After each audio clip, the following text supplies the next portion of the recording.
آپ نے حضرت عمر سے فرمایا عمر تیرے زمانے میں ایک شخص آئے گا، اس کا نام ہوگا اویس، اس کا قبیلہ ہوگا مراد، اس کی شاخ ہوگی کرن، اس کا رنگ ہوگا کالا، قد ہوگا درمیانہ، اور ایک سفید نشان اس کے جسم پر ہوگا۔ جب وہ آئے تو تم اس سے دعا کرانا، علی تو بھی کرانا، عمر تو بھی کرانا، اور میں قسم کھا کے کہتا ہوں کہ اویس جیسوں سے دنیا بھر جائے تو عمر و علی کے ایک بدن کے بال کے برابر نہیں، لیکن اس کے ذریعے سے ایک پیغام آگے پہنچانا تھا۔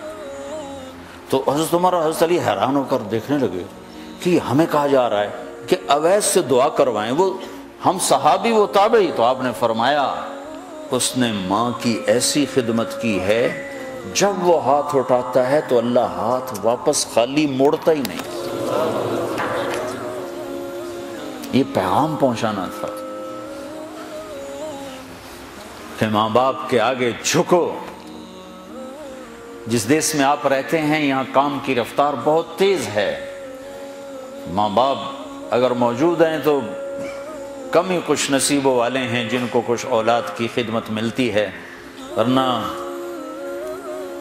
دیواروں کے ساتھ ہی زندگی گزر رہی ہوتی ہے۔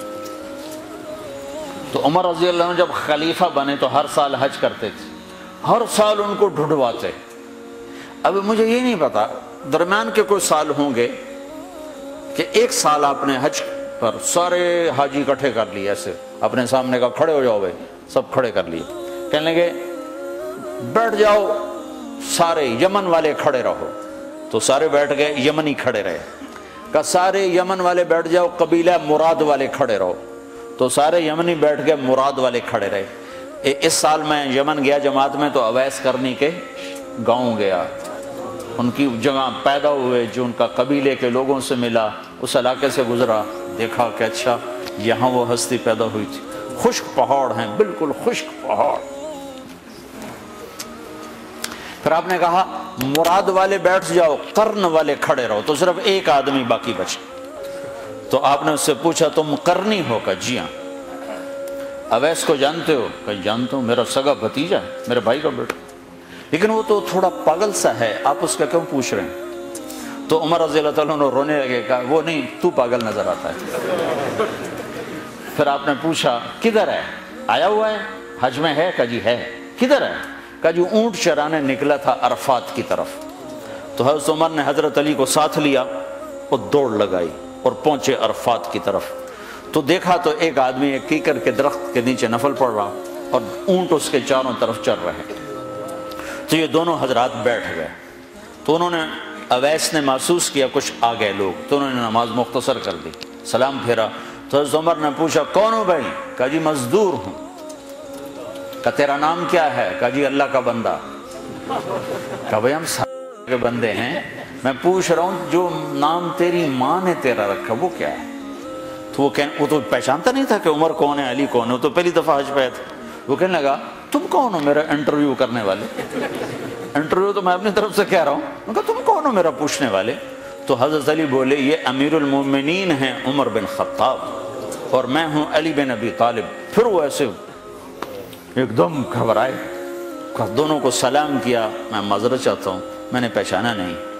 تو عمر رضی اللہ تعالیٰ نے فرمایا ہاتھ اٹھا، ہاتھ اٹھا۔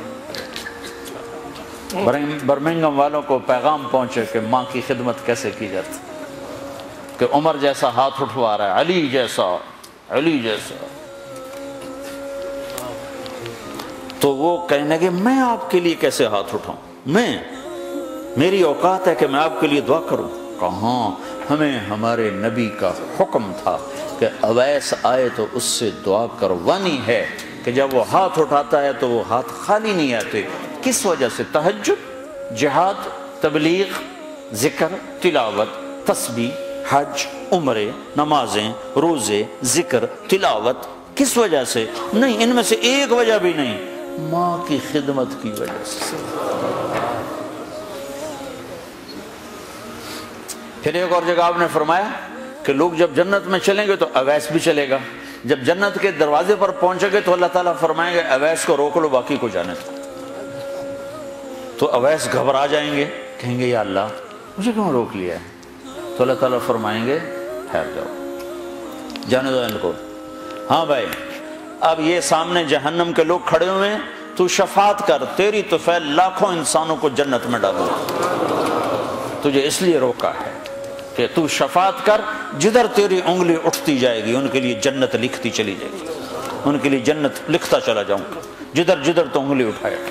صرف پونڈ ہی سب کچھ نہیں، مائیں بھی بہت کچھ ہے، صرف پونڈ ہی سب کچھ نہیں ہے، باپ بہت کچھ ہے۔